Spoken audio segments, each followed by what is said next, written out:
I want to do is, I like to have a little more volume up here in this section of my head.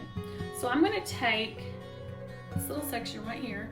And I'm going to take my big round brush. I'm going to show you how to use the Cool Shot, okay?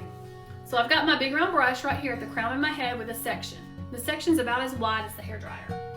I'm going to turn this on to the hot setting. Red.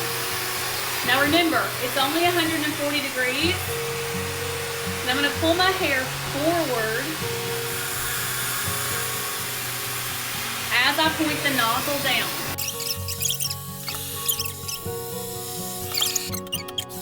And I'm heating up the root really good.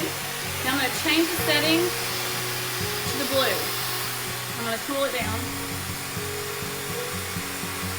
Because my brush gets hot too. And it's kind of like having a hot curler in your hair. And I'll do that. And now I have a lot of volume. I started this live with soaking wet hair. And in 5 minutes and 6 seconds, I took it from soaking wet to just like this. Using the Tideway hairdryer.